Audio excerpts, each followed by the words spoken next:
Alright. Ay, nako. Hindi ko alam kung for today's topic, no? So, let's talk about the relationship ng mga models, no? Ah, itong video na to is para lang sa one-to-many relationship, which is gagamit tayo ng foreign key. Paano natin isi-serialize ang model na may foreign key. Of course, kasama na dito yung crude. Tama ba? Actually, meron na tayo. Gagamitin ko lang yung ginamit ko nung nakaraan na file. May crude na yon, pero i-modify na lang natin yon, no? Dahil gagamit na tayo this time ng foreign key. So, one-to-many relationship yun, no? Okay. Ano ba yung ginamit kong file na? Let's try to open that.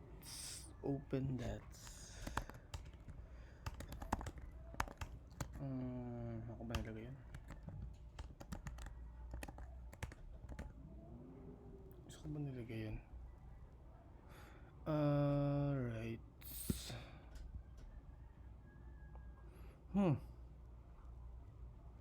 Ito Django Crude. I think this is the one.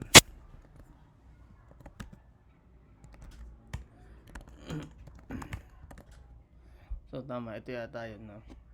So check natin. So bago tayo magsimula, or ikaw bago ka magsimula, kailangan mo munang i-activate yung virtual environment mo. So may virtual environment na to. Ito. So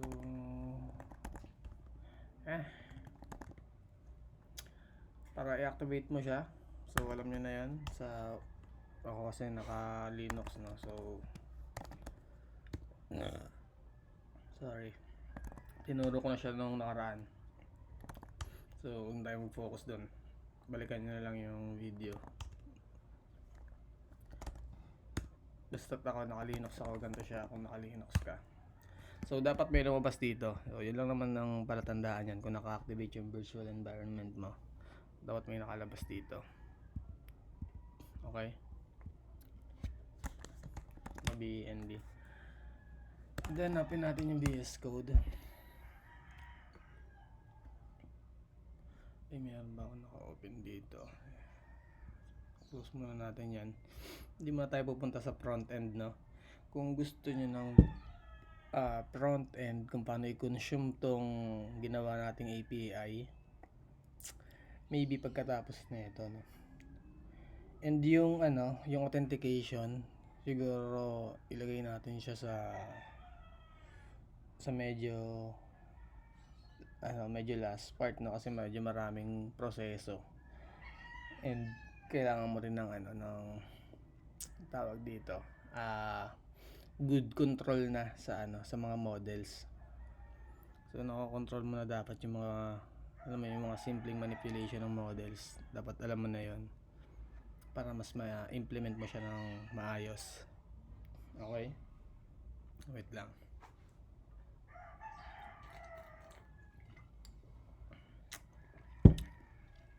Alright. Dito meron na tayong models. So check natin yung models natin. So ito lang. As you can see, wala siyang relationship sa ibang models, no? But now, mag-create tayo dito na lang din ako mag-create ng panibagong models. So single file na lang din ako gagawa ng panibagong app. So gagawa ako ng isa pang model, which is ano ba kailangan ng product na may relationship, brand. So iwalay natin yung brand, no? Brand ng product. So class brand models.model. Okay, paulit-ulit lang to. Nag-open to. So dito sa brand, ang kailangan lang natin is name ng brand. Tama. Yung models.char field max length, yan ba Siguro sabihin natin 50. Okay na siguro yun para sa brand. And then gawa rin tayo ng string representation. So para pag chinek natin siya sa Django admin natin, maayos. So return lang natin set.name. So ganun lang kasimple. Ngayon, i-run natin tong server natin. Python manage.py run server.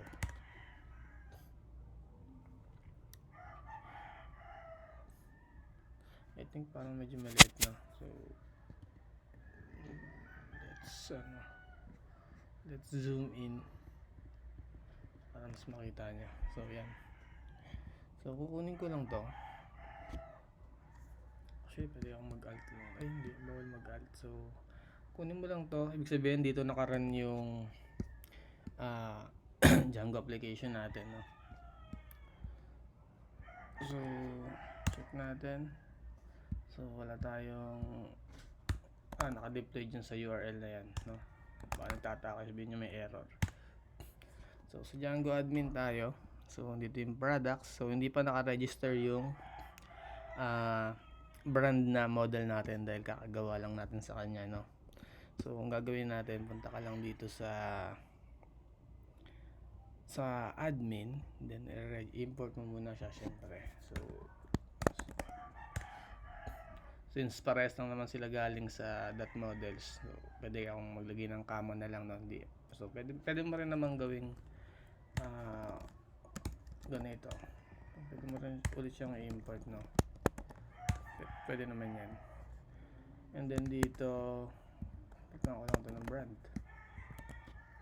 So okay na, naka-register na yung model natin. Everything is okay, right? Except dahil gumawa tayo ng bagong models, kailangan natin siyang sabihin dun sa ating application, no? So close muna natin to, no? So para ma-apply natin siya sa database, no? May 2 steps tayo dyan. So make migrations tsaka migrate. So let's do that. .py make migrations. So pagka walang error dyan, so everything is good, pwede mo na siyang i-migrate. So python manage.py migrate. So okay naman, everything is good, walang error. Run na ulit natin yung server. Python manage.py run server.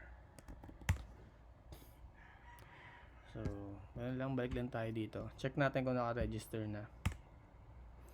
So yun, okay na, di ba? So create muna tayo ng brand, no? So far hindi pa yan nakakonect sa product, no? Hindi pa natin siya nilalagay. So pag check natin yung odd product dito, wala pang brand, no? So create muna tayo ng brand. Siguro gawa tayo ng sample. Ano bang magandang brand? Siguro Adidas. Brand ng sapatos na lang, for example. Namba spelling ko. Hindi ko alam spelling niya, so papalitan ko yung brand, no? Ano na lang, Sperry. So gawa pa tayo sa ano pa bang maganda? Skechers. Skechers, may S ba yun? Sige, with S na lang. So meron na tayong dalawang brand. Ngayon, ang gusto kong mangyari, i-connect ko to, no? Galagay ako ng isa pang field dito. Pag mag-create ako ng product na brand na nakakonect siya dito sa brand na model natin. So ang mangyayari dapat is kung ano lang yung nasa brand, kung ano lang yung nasa brands na model, dun lang dapat ako pwedeng pumili. Okay? Hindi ako pwedeng pwede ako mag-add ng brands. But of course, kailangan mo nang i-add siya dito sa brand na model. No? Pero kung ano yung existing na dito dun sa brand, dapat dun lang ako mamimili. Or yun lang yung pwede kong gamitin. Okay, so para gawin ko yan, so una dito, kailangan kong mag-add ng brand, no, is equals to foreign models dot foreign key, and then dito ang kailangan mo dito is yung model, so brand. Since nasa baba yung brand, so dito sa part na to, pag nilagay natin yung brand, makikita nyo na magkakaroon siya ng warning, no, na ibig sabihin wala pa naman nakadeclare na ganito. May dalawang way, no. Pwedeng itong model na to lipat ko dito sa taas, no, para makilala siya. So para makilala siya nung isang model ko ng product, okay. Or pwede rin namang kahit di mo na ilipat. So pag gano'n, ilalagay mo lang siya sa loob ng string. Okay, so same effect lang yan. And then dito required ka maglagay ng on delete na. So ano mangyari pag dinelete mo yung dito, ang lalagay ko lang is cascade. So yung cascade, ang mangyayari dito, pag dinelete ko yung brand, lahat ng pag dinelete ko yung brand na yon, 'di ba, dito sa brand, pag dinelete ko yung brand na yon dito, so yun, nagkaroon ako ng error dahil hindi pa na-migrate, no. Maybe nago kasi ako sa models, nag-add tayo. So ang mangyayari sa cascade, pag dinelete ko yung row na yon, 'di ba, sa product, ang mangyayari niyan is magiging row lahat yan eh. Kada add mo ng product, so papasok sa row. So pag dinelete ko yung brand na ginamit ng row na yon, madi-delete rin yung row. Okay. Yun yung kasi bakit ka magkakaroon ng product na hindi nag-i-exist yung brand? So magkakaroon ng lapses yung sa data mo. So bakit walang brand to? Paano ka nakapag-create ng product kaya required yung brand dito, 'di ba? So, kung makikita nyo, required yung brand. Pwede natin gawing hindi required yan, but syempre it's up to you, no? Depende sa application na ginagawa nyo, required ba yung brand, no? Kasi magkakaroon ka ng problem sa dyan eh, sa mga filtering, ganon, sa data manipulation, kasi hindi consistent yung data mo. Merong product na walang brand, something like that, 'di ba? Kung hindi mo i-cascade. Maraming option dito sa on delete, no. Explore nyo na lang siya dito sa on delete, something like kung ba makikita yung on delete, pwede nyo i-search dito na lang on delete sa Django documentation, no. Sa models, I think this is the one dito. So Django foreign key, so serializing Django objects.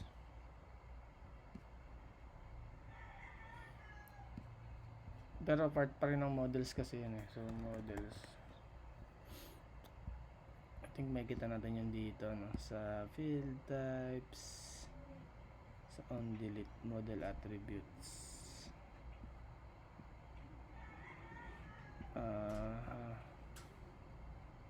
relationships. So dito may kita mo yan sa ito, yung mga on delete, diba, nakaka-cascade siya. So if you scroll down here, many to many na yan, hindi tayo abot dyan, no. I think nabasa ko yun somewhere here.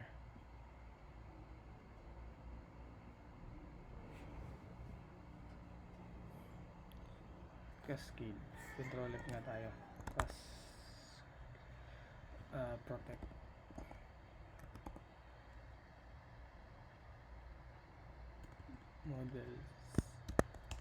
models dot protect.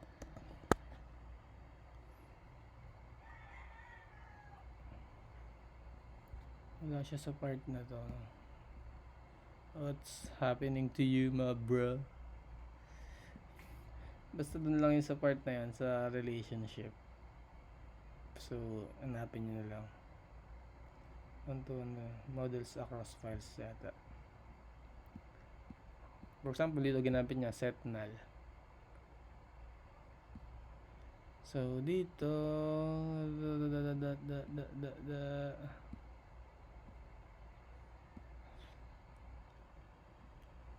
so, basta dyan, hanapin nyo na lang sa documentation. Hindi ko na maalala kung saan ko siya nakita. Basta, pag binasa nyo kasi ng buo, madadaanan nyo yan, no? Or send ko lang siguro yung link. Hanapin ko siya later. Nabasa ko yun na nakaraan eh. So, turo na kasi to. Nakakatamad kasi magbasa eh. Nabasa ko na kasi yun eh.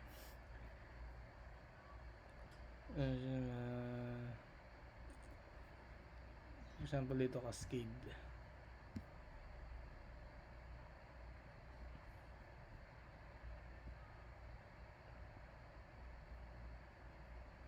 So, yan. Explore nyo na lang dun, no?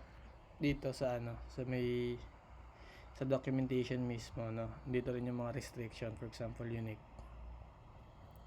Nakiklik pala yung mga yun. So, baka dun yun. Sa pag kinlik mo yung something dyan. Okay? Basta yun, alam ba yung set null, ang gagawin niya, kapag dinelete mo yung brand na yon, lahat ng product na gumamit ng brand na yon is magiging null yung value ng brand niya, no? So kailangan mo pa ulit i-modify yung yung brand mo. Pwede mong sabihin dito na kung nakaset na ka dyan is wag na null, false true ka dito, di ba? So ganun lang yun. Okay, ano bang itsura na ito? So ano na muna natin, no, para ma-visualize nyo, no, na tayo sa panel, sa admin panel natin, no. And of course, kailangan muna natin siyang i-migrate, no, since may bago tayong binago. So Python manage the py, make migrations.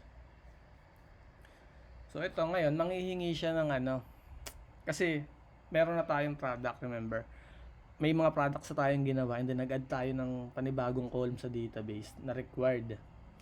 So yung mga naunang product na ginawa natin, walang brand, no? Walang brand na column yon. So ngayon, since nagkaroon ng brand na column na required, so kailangan kong maglagay. So pipili ka dito.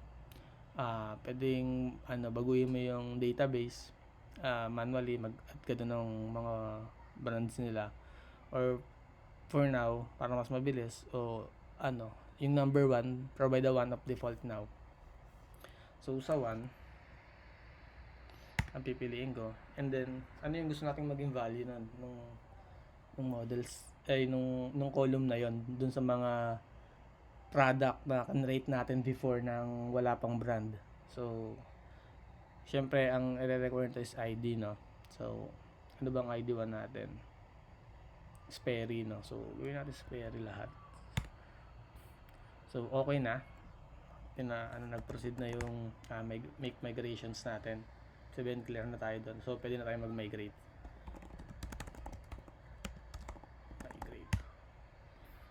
So okay, everything is good. Run natin ulit.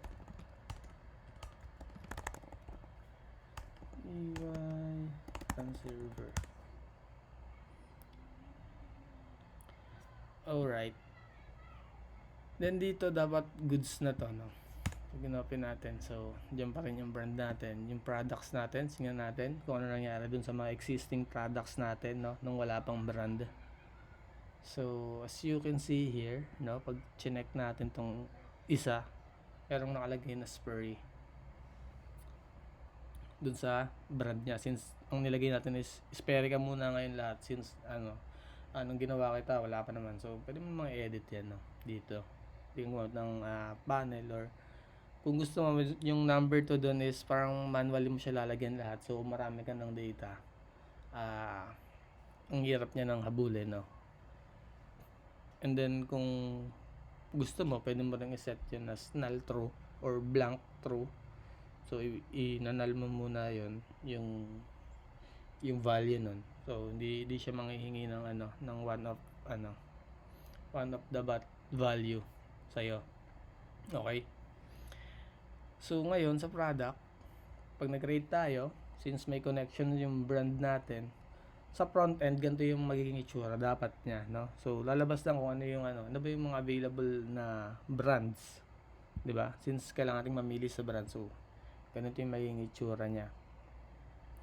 Okay, para lang may idea kayo. So for example, nag-add ako ng brand, so dapat masasama to sa list. Nike. So kung i-add natin dito sa brand, so tatlo na yung brands natin. So dito pa nag-create ako, dapat tatlo na yon. So kita nyo, tatlo na siya. Ayun yung relationship, no? Imbes na kung ito walang relationship, ang advantage nito kasi nire-reuse lang natin yung data, no? Hindi tayo nagkakaroon ng additional tawag dito. Hindi tayo gumagawa ng nakatipid tayo sa space. And also helpful din to sa sa pag-filter natin. For example, gusto lang natin kunin lahat ng products na may brand na Sperry, ganon. So makakatulong yan yung mga relationship natin.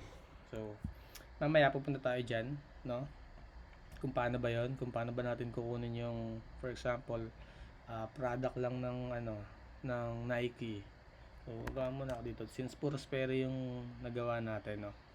Gawa tayo ng kada isa, no? So Jordan 11 for example. So pili na lang ako dito, price sabihin natin 11K.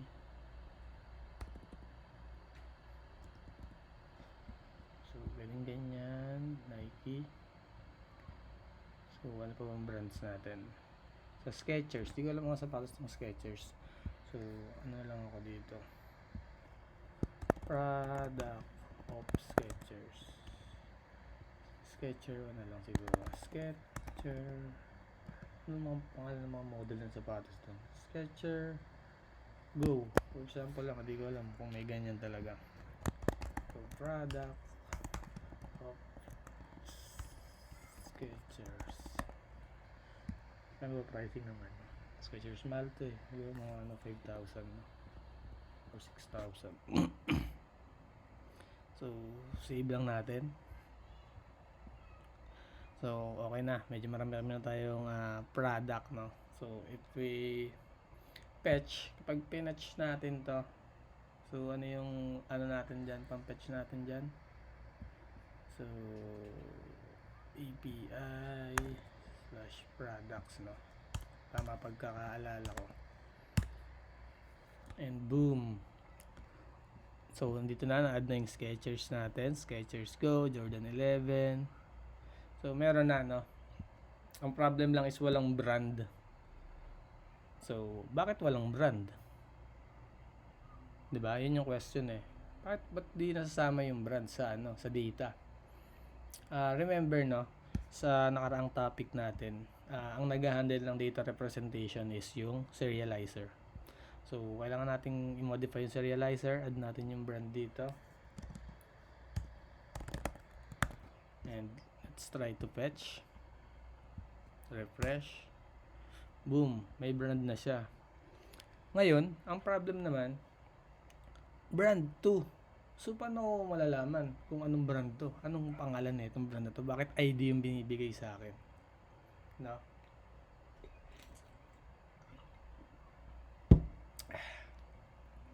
So bakit ID yung binibigay sa akin? Hindi ko kailangan ng ID. Ang kailangan ko yung mismong name. Paano ko to magagamit sa front end kung ID yung bibigay mo sa akin?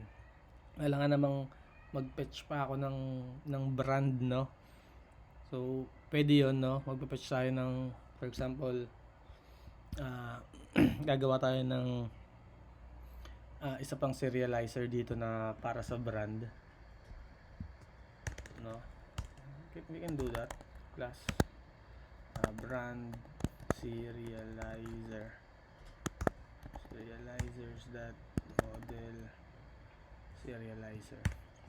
We can do that, di ba? Class meta model is equals to field is equals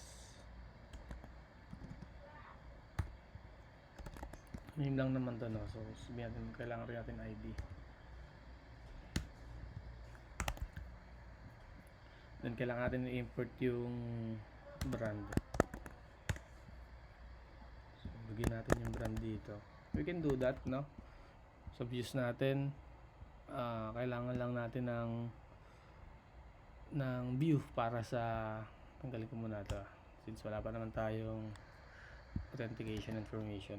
Normally dyan mo nilalagay yun, permission classes tsaka authentication classes, no? Pag meron na tayong pag na-topic natin yung authentication.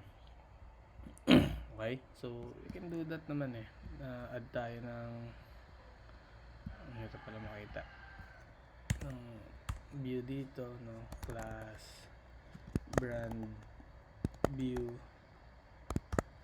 API view dep get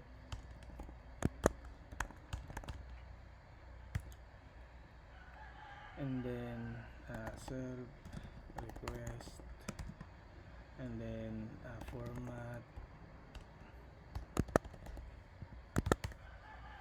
and then kung ano yung return natin, no? So kung natin yung lahat ng sabihin natin brands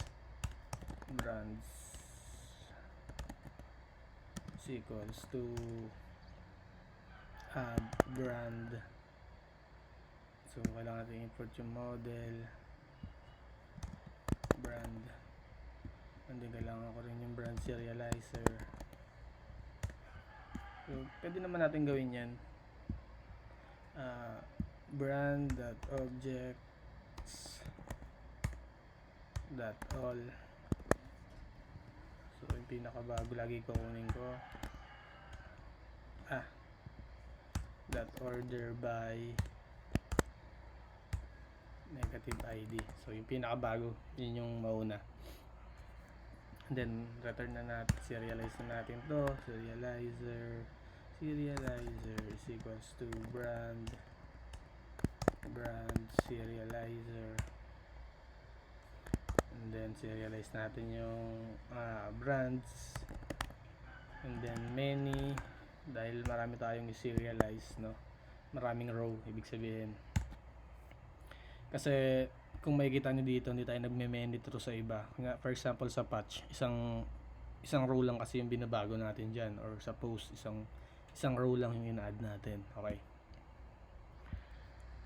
and then pwede natin i-return yan, return response. Ang i-return natin is natin, ganyan lang natin yung okay, true data. So data equals to serializer data. So pwede naman yan, di ba? Ganun lang naman din kasimple. And then sa URL, kailangan natin siyang i-serve. Of course, wala tayong sinet na URL para sa kanya. So we can duplicate this one, brands, and then import natin siya, brand view. Import natin yung view. So ganun lang, same process lang every time na may ina-add tayo. Okay, kailangan mo lang i-import kung ano man yung kailangan mo. So Control C, yan. Then we're good, walang error sa server natin. So let's try brands. So okay, na-fetch natin. So dito makikita mo may ID, no? So kanina kasi sa products, no, ang binibigay sa atin is brand, no? So pwede naman tayong mag-fetch dito ng brand. Pwede natin i-fetch yung brand din. Hanapin natin yung ID na yon. So ang daming process na magaganap kung hahayaan natin na ganun tayo magpe-fetch, no? And then ang pinakamadaling solution dito, kung gusto natin, no, pag-fetch natin ng product, nandito na yung brand, no? May mga ways diyan, no? Kung merong way na Kung gusto mo, nandito na kaagad yan. Ang i-return niya na dito is ito mismong brand na to. Ang i-return niya na is yung pangalan imbes na ID. We can do that, no? Pero the easiest way na mare-recommend ko sa inyo, medyo complicated kasi yun. Kailangan mong gumawa ng separate serializer. Kasi dito, kung makikita nyo, itong serializer na to, yung product serializer natin, ginagamit natin siya sa lahat ng method. Get, post, patch, except sa delete, no? Same serializer yung ginagamit natin. Pero kung kailangan mo ng custom na response para sa iisang method, HTTP method, no? For example, sa pag get method, ito yung serializer na gagamitin ko. So gagawa ka pa ng custom serializer para mabigay mo yung brand lang mismo doon, no? And sometimes kung hindi lang name yung nakalagay dun sa brand, no, minsan may kailangan ka pang information doon. So magpe-fetch ka na naman, no? Yun yung parang disadvantage.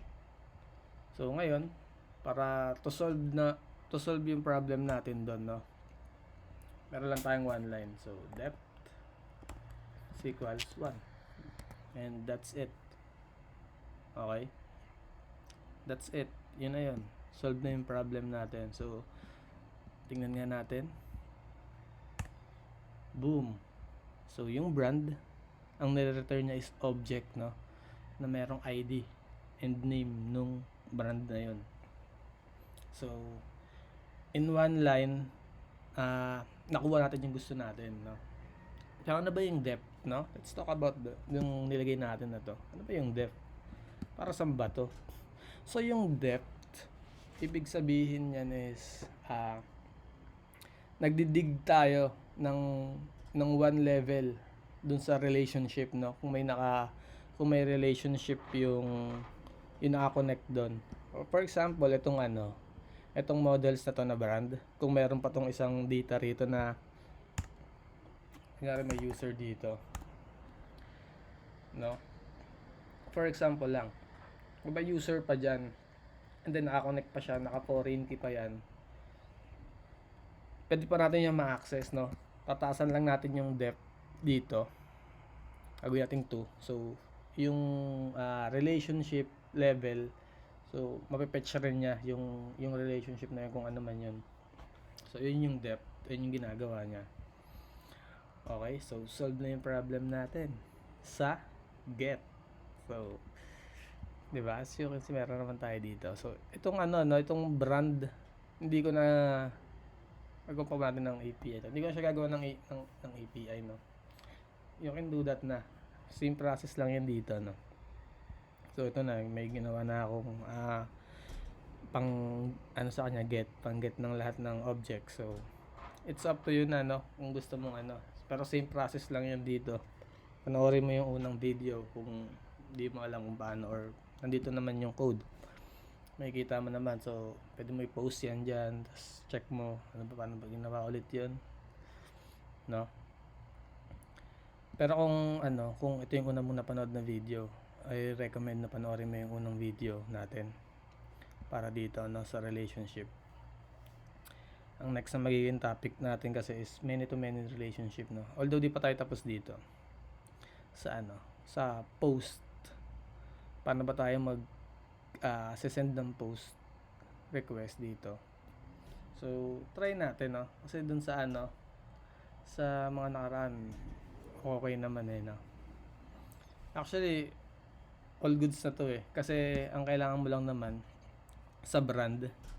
So kung meron ditong post sa baba, so kukuha lang tayo dito, yung nag-chat sa akin. So kung mag-add lang tayo ng brand, so same pa rin naman, no. Ito, control C. Ang data na yung kailangan mong ibato rito is, of course, itong ID, automatic to mag-generate. So we don't need this one. Oops. So ano ba to? So pwede mong remove yan. description mo kung anong pangalan ng product. For example, ano ba pangalan ng product? For example, sa sa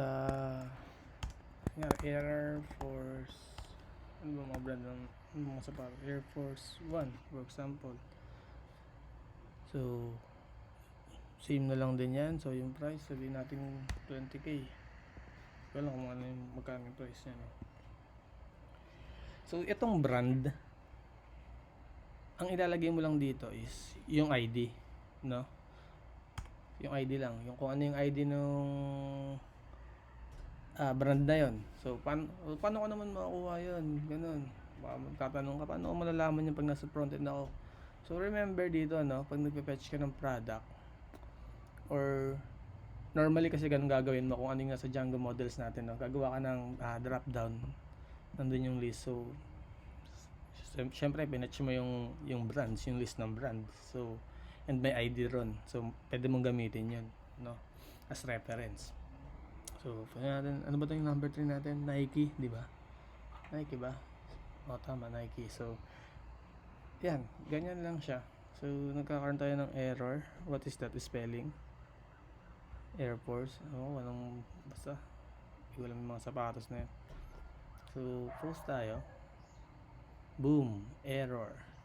Null constraint. Product. Brands. Not null constraint. Fail. So, what's happening? Diba? What's happening to you, my friend? So, check natin dito kung saan tayo nagkaroon ng error. Wrap database error. Wait lang, check natin yung models natin na baka may kailangan tayo modify. Okay, so dito sa post, so tama naman, is valid, save response. And then yung product serializer natin is, I think okay naman, no? But for some reason meron tayong error, so try nating i-resolve, no? So dito, brands, depth 1, product serializer. Normally kasi yung post tsaka patch, inihiwalay ko ng serializer, since minsan may kailangan akong extra dun eh. Hindi ko alam kung sa depth to, pero let's comment out this. So kuha tayo ng normally yung yung JSON format. So try lang natin, ito, remove natin to. And for example, brand natin is 3 Air Force Go.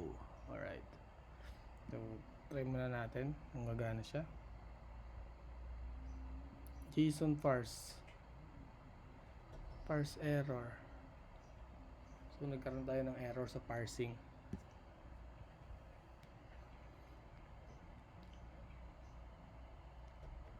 Let's check this out. So sa parsing, saan ba tayo nagpa-parse? So dito, no, post. So request that data, tama naman. Errors.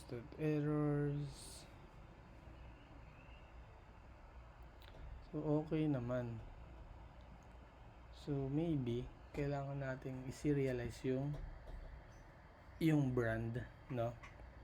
Since merong connection siya. So yung brand is equals to, since nauna to, hindi pa ito naka-declare, so we'll get this one. So let's try again. Wala na yung copy.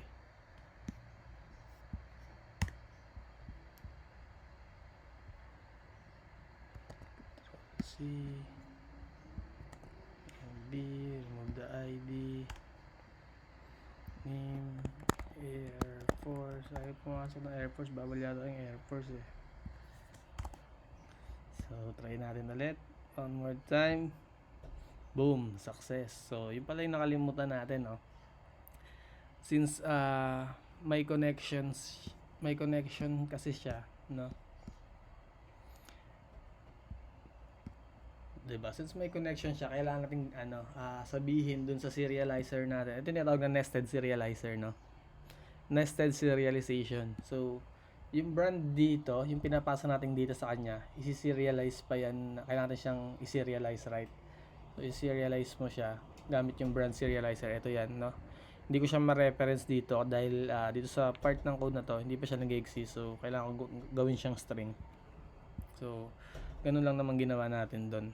So, and yun lang din yun. So, wala ka na magiging problem, and I think hindi ito yung problem natin, no? So, let's try. Na-save ka ba? Okay, saved. So, balik tayo dito sa product. Tingnan natin kung nagad yung Air Force natin. So, Air Force is here. There you go. Then, add pa tayo sa pang product. So, dito, let's get this again. And, ano ba mga brand ng sapatos? Bakit sa sapatos ginawa nating sample eh.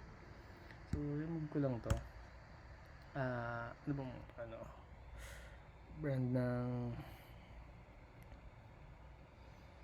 for example, ito, brand, ano ba yung una natin? Sperry, no? Sperry, ano mga version dun? Sperry Carry.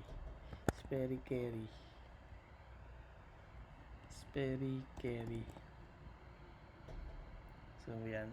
So, try natin. Post. Boom. What's the happening?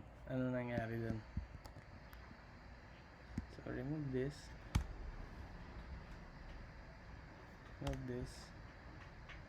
Ito yung sinasabi ko eh, kaya mas gusto kong hinihiwala yung serializer natin eh.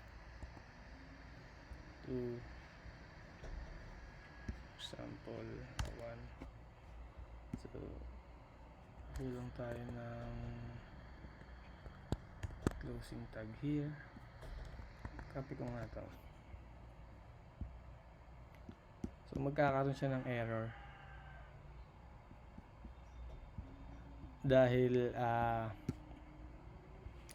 ine-expect niya na since naka-dep to, ine-expect niya na yung brand is, since yung brand is sineserialize natin, so ine-expect niya na bagong brand to.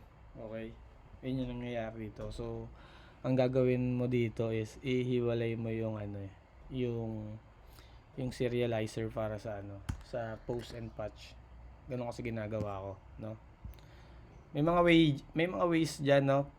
Kaso baka sobrang complicated na sa inyo. Okay? So let's product. Or nasa product ata ako. Hindi eh. Kasi pag eto gagana to eh. 'Di ba? Pero pag binalik natin tong yung def dito, okay, wala naman siyang error sa back end until post, no? So see, that's why iniwalay ko tong depth. At least alam nyo na, no? So pwede nyo gawin, gawa kayo ng, pwede nyo namang i-copy to, duplicate nyo lang to, product get serializer, pwedeng ganyan,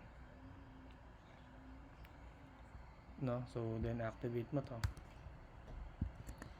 Ang gagawin mo lang naman is pabaguhin mo lang yan dito sa views. Yung get mo, imbis na product serializer, ang gagamitin mo is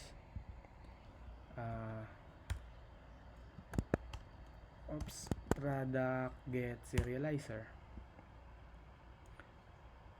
Ito yung gagamitin mo na serializer sa pang get. then you're good to go. So yun yung pinakamabilis na paraan. Pero kung gusto mong pahirapan yung sarili mo, so hanapin mo yung way. Meron dito yung parang use primary is something na magagamit mo. Okay, then since good tayo dito sa depth, no, tinanggal ko lang yung depth, and that's still good pa rin naman, no, everything is working naman dyan. So refresh natin. So okay na, masok yung last entry natin, and then kung mag-add tayo, mag-add tayo, kunin natin tong kuha tayo sa product, Ctrl C natin kung working pa ba, kung everything is going okay, and then tong brand should be for example 14. Then kulang tayo ng patda. So yan, di ba? Post mo, post is working. Refresh natin kung talagang pumasok siya. So Jordan 14, pumasok naman siya.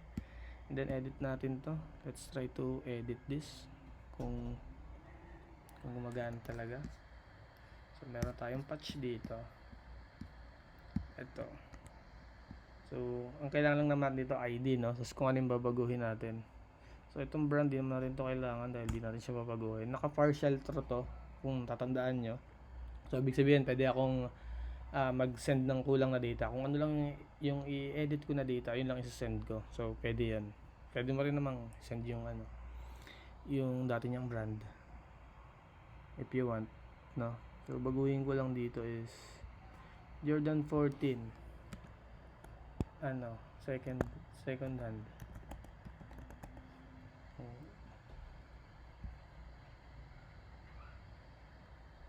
Anong magandang dito? Bilhin nyo na. So same price, pindot ko na naman yung Control S sa browser. So okay, patch, and boom, product not found. So what's happening there? So Jordan 10, let's try muna isa lang edit natin, no?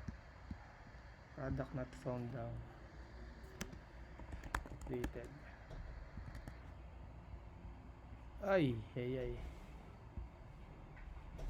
Product not found. So what's happening?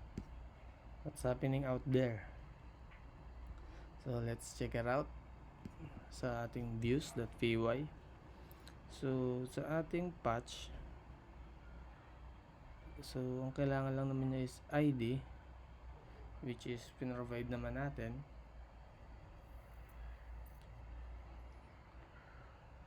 So nati-trigger natin yung error kasi so pag magde-debug tayo ng program, so nakita natin doon product not found. So ito yung nati-trigger natin, no?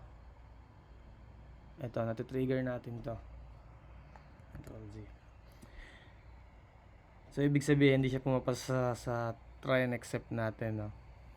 So ibig sabihin nagkakaroon ng error dito sa pagkuha natin ng instance. So product.objects.get ID is equals to represent ID. So try natin munang i-check kung ano ba yung laman ng ID, no? So print ID ID tuloy, request data okay, ang buong data na yung i-print natin, no? So try ulit natin.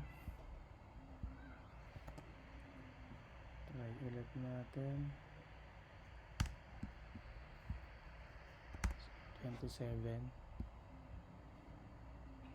But suppose wala ako naglalagay. So watch. Pwede pa rin name enclosed in double quotes line 5.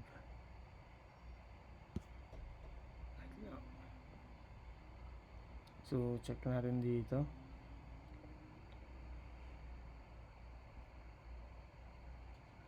So hindi ko na trigger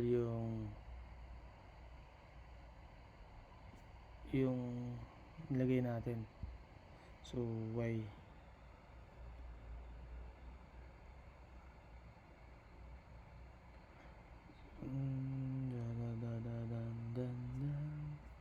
Ang error naman natin ngayon is expecting name enclosed in double quotes, line 5. So ano ba yan? Double quotes, Jordan 27 name, double quotes naman siya.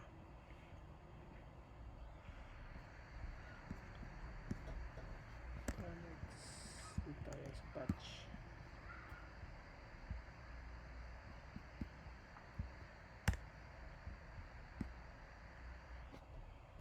Jordan 10. So expecting double quotes, you mean this?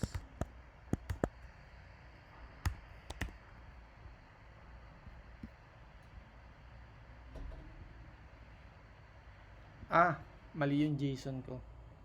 Alright, kasi may may kama sa dulo, so hindi yun yung error, no?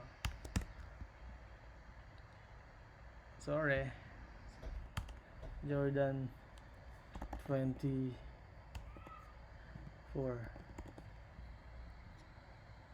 So yun yung naging error natin pala, no? Kaya hindi siya ma-serialize because mali yung JSON format ko. My gosh. So yan. So everything is fine, no? Sorry, mali ako dun. So yan, working yung patch natin, and yung delete is probably working din, no?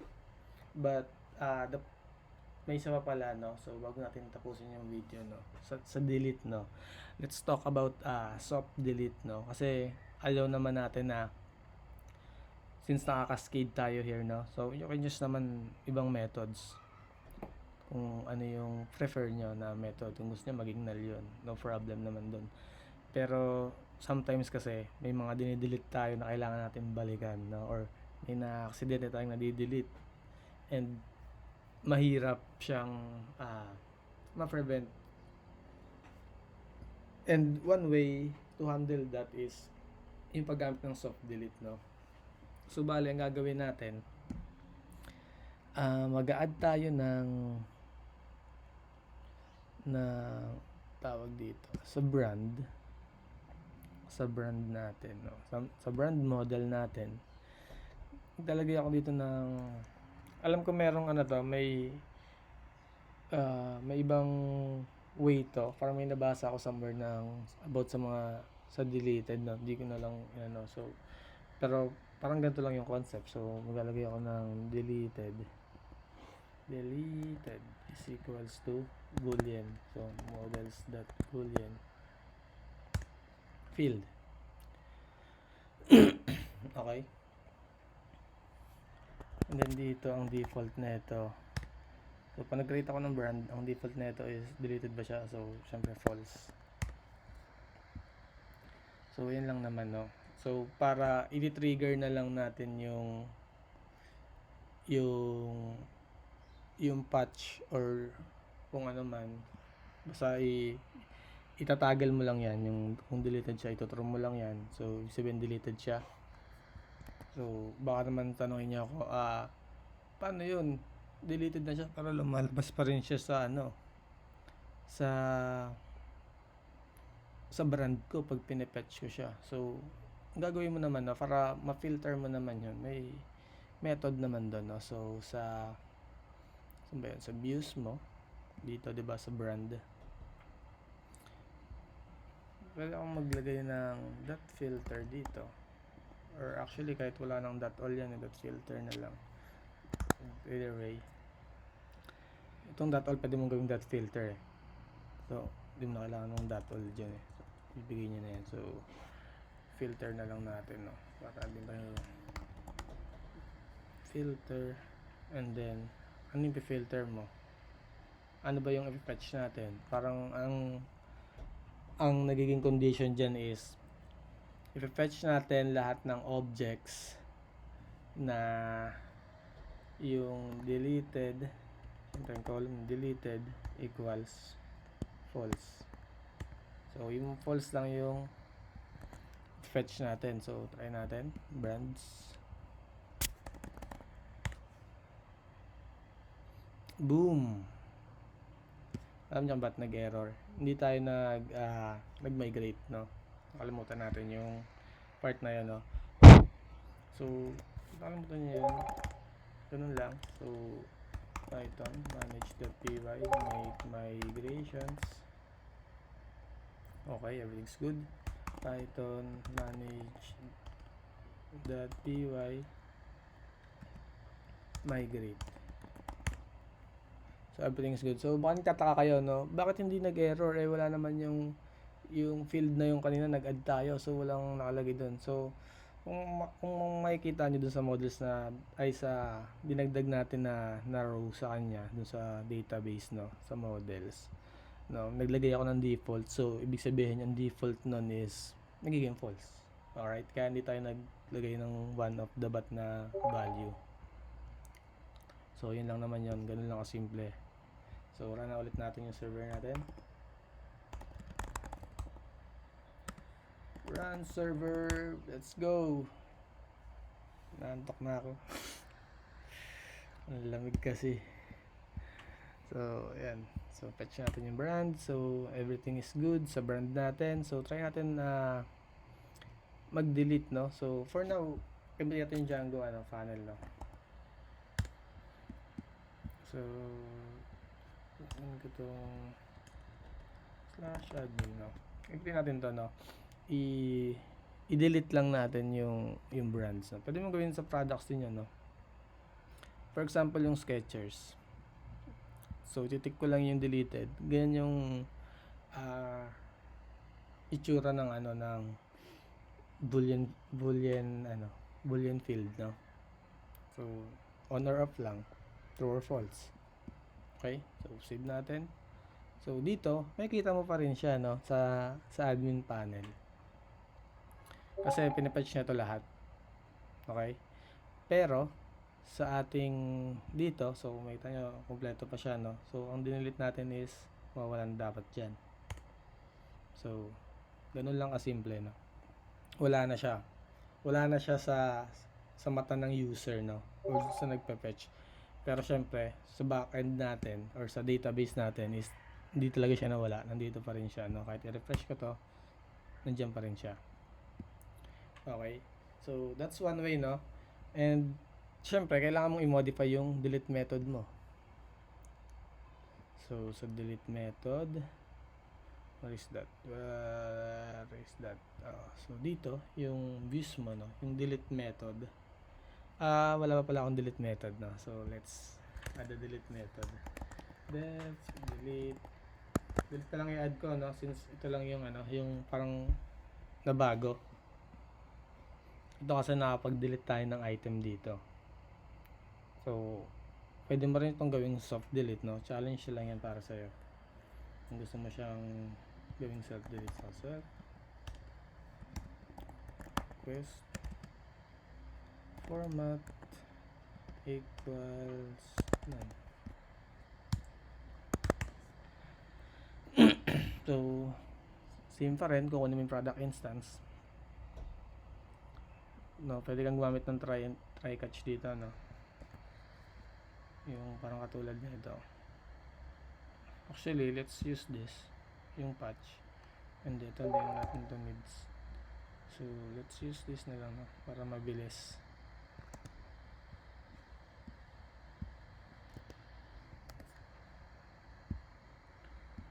So yan, so try natin product object na may ID. Actually hindi product object ang instance natin kundi brand. Ito kahit ano to, variable to, so kahit ano yan. And then dito palitan mo ito ng brand, since brand yung ginakuha natin. Ito palitan mo ng brand instance, partial true, Message, delete successful. Delete success. So, yan. Ano kailangan baguhin natin? So, I think wala naman yung data na lang. Yung kailangan natin baguhin dito, no? Actually, kahit ID lang ibigay mo sa akin, hindi ko na kailangan kunin yung hindi, kailangan ko palang kunin yung request para makuha ko yung instance, no? Pero dito, yung data is, ang babaguhin ko lang naman dito is, since delete method to, deleted,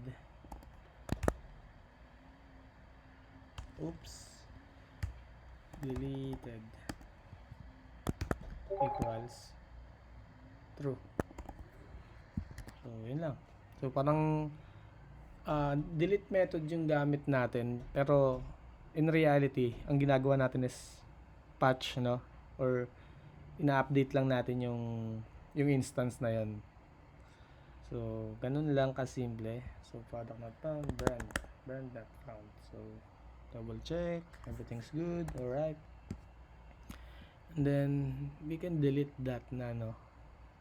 Kailangan ko ng Postman.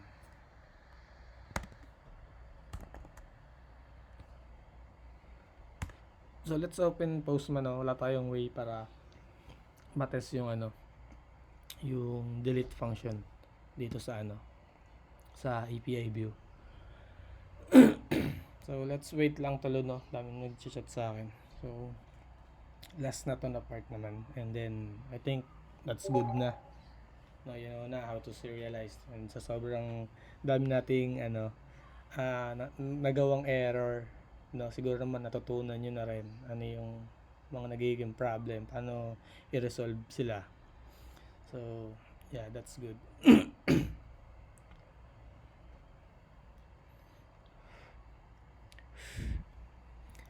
Ay, nako, nakantok ako. Bagal pa mag-load. And after this, we're done, no? Ang next topic natin is many-to-many. Yun yung medyo complicated. Many-to-many, and then yung authentication. Yun yung talaga eh. Yung lalo na yung yung may 5-row table na na many-to-many. Ibig sabihin, i-customize mo yung doon, yung table, yung mediatary table. Bubul ako. Mediatary table. Kasi automatic i-create yun eh. Pag nag-create ka ng many-to-many relationship, automatic i-create yun ni Django. Though sometimes, gusto mo ng additional information. So, kailangan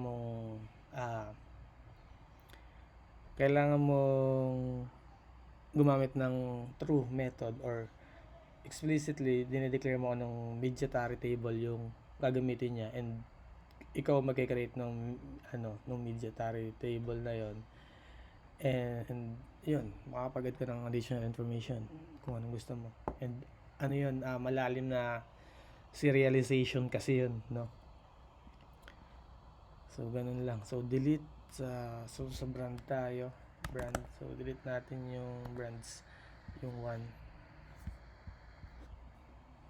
So, try natin. Boom. Okay, false. Brand not found. So, deleted na ba yung brand? Why is that? Or nakapag-migrate na ba tayo? Nakapag-migrate na tayo. Yeah, that's good. Brand instance. Brand object to get ID. Request not ID. Bakit product serializer kasi to?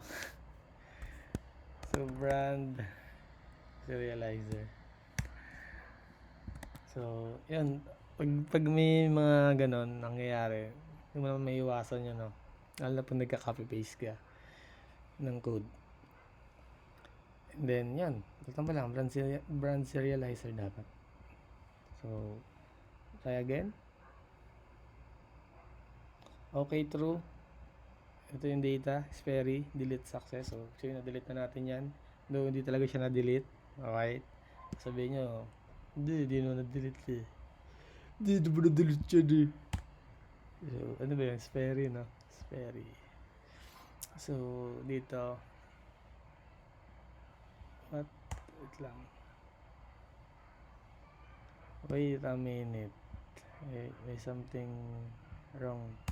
What's the hell is wrong? So, di siya nawawala no, sa brands natin. So, may mali tayong binibigay.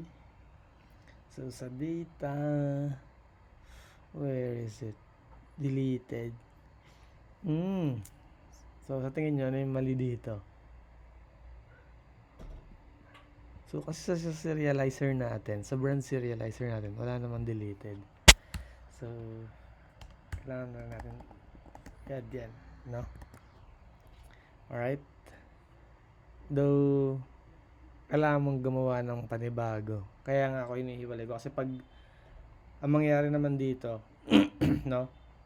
Pag ganito, pag di mo hiniwalay, ginamit mo isang series. Pag pinatch mo lahat ng product, lalabas yung deleted, which is dapat hindi lalabas yan eh. Which is dapat dito, pag nag-patch tayo ng products, hindi lalabas yung deleted. Kasi may kita ng user yan. Hindi naman pala deleted to eh. May ano lang eh. May ganito lang eh. Diba? So, kailangan ko lang itong iset as true. Lalabas na to. So, ingat tayo sa information na binibigay natin, no? Lalo na kung hindi dapat makita talaga ng user to, no? Pero dito, hindi natin mabaguhin. Same lang yan. Gagawa ka lang ng panibagong serializer for that method, for get method. Ihiwalay mo lang siya para di niya mabigay yan. Okay? So, try na ulit natin. Try na ulit natin to. Kung mali-delete na talaga siya. And boom. Deleted. True. So, kita nyo. Binibigay niya rito.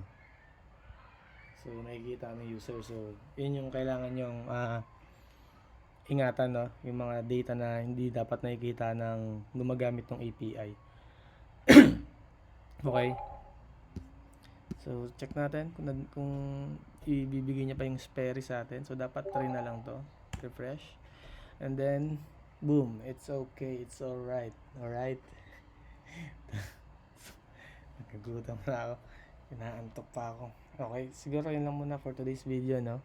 So, see you next next update natin is pag-iisipan ko pa kasi parehas complicated kasi yung many-to-many relationship and yung authentication, no? So,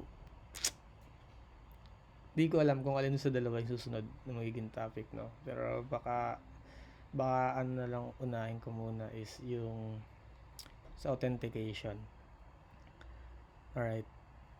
Goods ba yan? Or ano ba?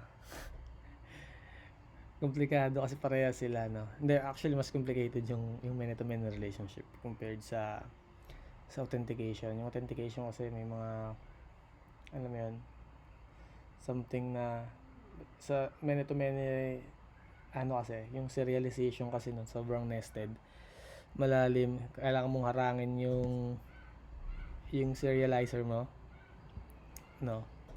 Harangin mo yung methods niya ng pag-create. So, pagka-validate mo niyan, may i-validate ka pang isa. Since nasa mediatory table ka, gagawa mo pa yun ng kung ano-anong, basta yun, no? And, kailangan matinding focus yung kailangan mo doon. Okay? So, yun lang muna for today. Bye-bye.